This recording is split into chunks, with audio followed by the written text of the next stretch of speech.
Why am I wearing a silvery shirt?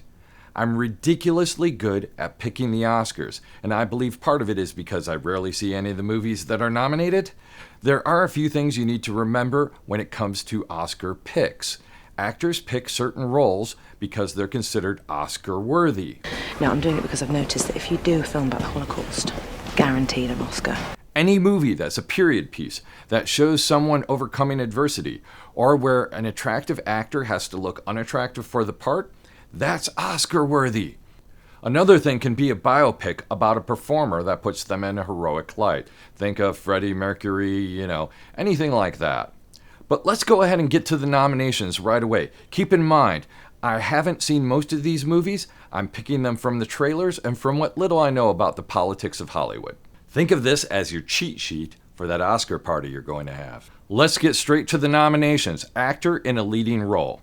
I'm going with Austin Butler. Why? Because he's portraying a famous performer in a positive light. In any ordinary year, Brendan Fraser would win for The Whale because he's playing an obese character, an attractive person looking unattractive for the part. The movies Aftersun, Living, The Banshees of Inisherin are complete festival catnip, which means they're stories about ordinary people. Hollywood doesn't like stories about ordinary people. They like to think that they do, but they don't give them awards. Actor in a supporting role. Judd Hirsch. Why Judd Hirsch? Well, first of all, he's Hollywood royalty. Second, he's older and Hollywood hasn't given him any kind of an honor yet. He hasn't won any Oscars before. He was nominated in 1981, but he didn't win. Third, it's about a young aspiring filmmaker called Spielberg. Well, he's not named Spielberg, but you get my point. He's supposed to be Spielberg within the film. The Banshees of Inisherin has two different people nominated. If that's one of the films you really like, I have bad news for you. Two people were nominated, which means neither one's going to win. Actress in a leading role. Michelle Yeoh will win. You know how Hollywood realized a few years ago that they haven't given away that many awards to black performers? So they were all like, I love black people! I love black people! Well, they've moved on and now they're giving Oscars to Asians. Neat, huh?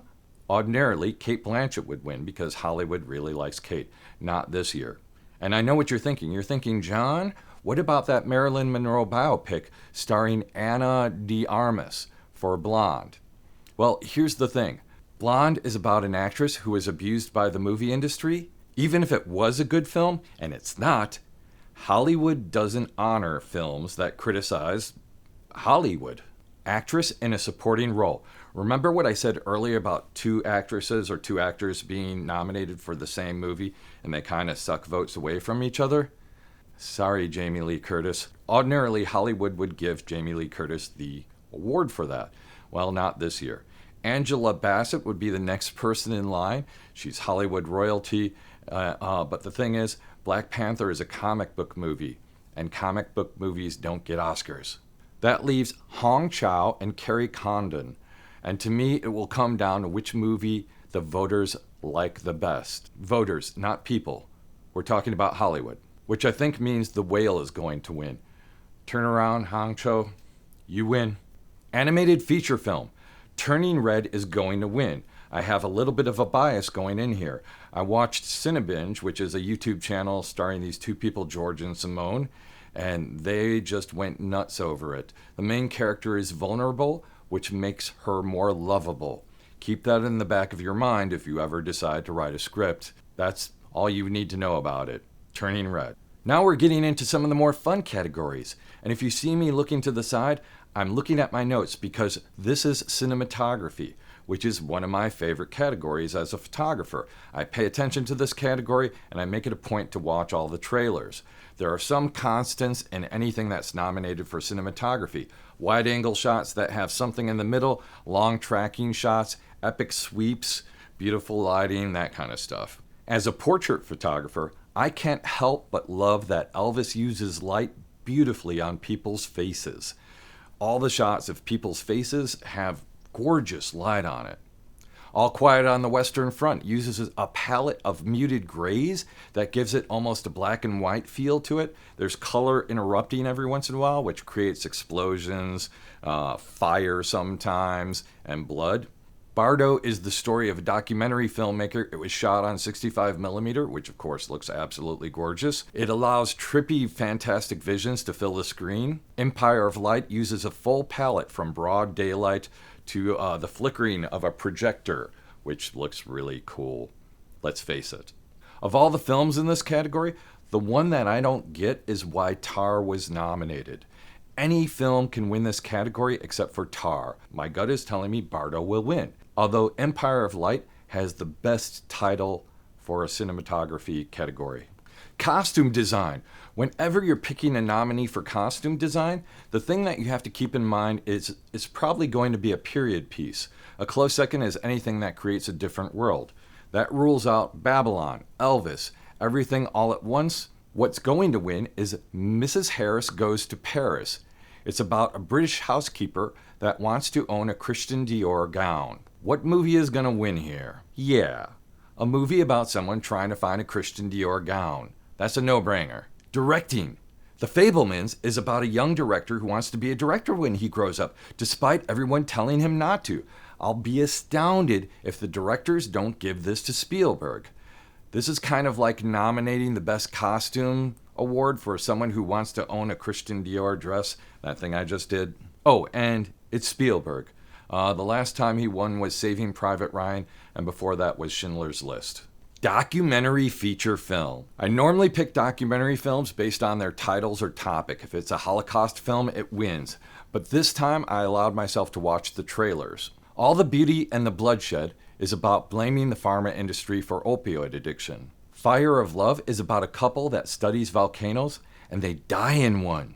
Navalny is about an anti-corruption organizer in Russia who has a YouTube channel that has over 6 million subscribers, and he was poisoned.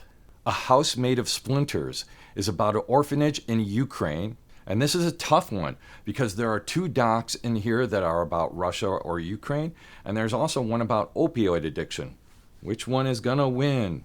Personally, I think opioid addiction is going to win because it involves taking down a wealthy family, and it involves a famous photographer that I really didn't like that much, that I thought was overrated. Having said that, A House Made of Splinters looks devastating, but the winner is going to be All the Beauty and the Bloodshed. Documentary short film. Think about the politics of Hollywood as you're listening to these different categories. Haul Out is about a researcher in the Arctic, and he's waiting for walruses to return, but he believes that climate change is making him wait longer for them. How Do You Measure a Year is about a father asking his daughter about her hopes and dreams every year, and it follows her over a number of years. Martha Mitchell Effect is about the wife of John Mitchell. He was the Attorney General and a friend of Richard Nixon. She was ridiculed by the media for having this bad habit of talking too much, up until the point where she started talking about Watergate. Stranger at the Gate is about a man who is planning on bombing a mosque in the U.S. until he is befriended by a Muslim family. This is a statistical tie, so I'm going with Stranger at the Gate for the storyline and the politics. Film editing. Top Gun Maverick. That's it. It's an action film. Film editing is always won by whichever film is the action film.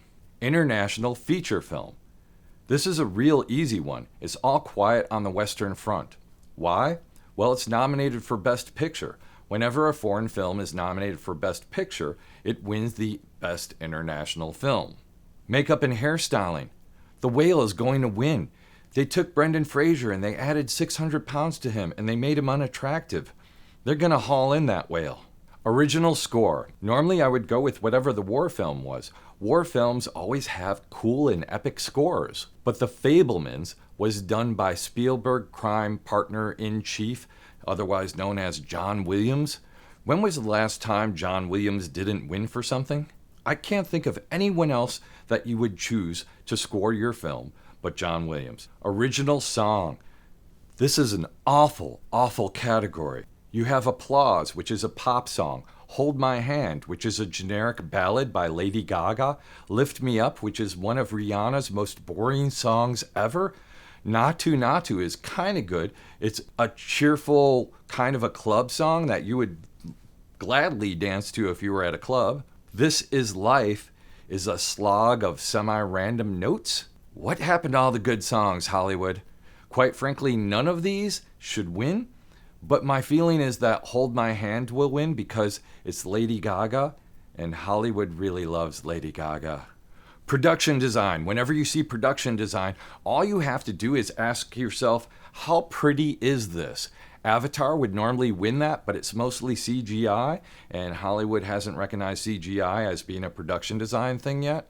Elvis is close because Elvis, but I think Babylon, being a reproduction of Hollywood, is going to win. Animated short film. I watched the trailers for these, and they look really cool. I normally choose animated short films by the title that I think will win. My Year of won't. Hollywood is crass, but not that crass. The Boy looks beautiful, and beautiful usually wins this category. But then I ran across an ostrich told me the world is fake, and I think I believe it. Which is basically what would happen if an animated character suddenly became aware that they were animated? Think of The Matrix, but The Matrix in an animated film. This in-joke is spectacular, and I have to respect every bit of it. Live action short film. An Irish Goodbye is a short story with good editing. I believe that Avaloo is a short film that is using drone photography to get the kind of shots that you normally wouldn't be able to get in a short film because budget. And it's using that drone photography to illustrate a graphic novel.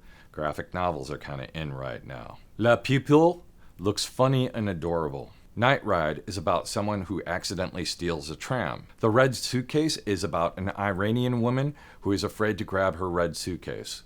I'm going with Avaloo, and I'm hoping that it's not just because I'm a Part 107 drone pilot, but that it's because it's based on a graphic novel, and I think the graphic novel aspect will get it to win. Sound! Top Gun Maverick. Visual effects. Avatar, The Way of Water.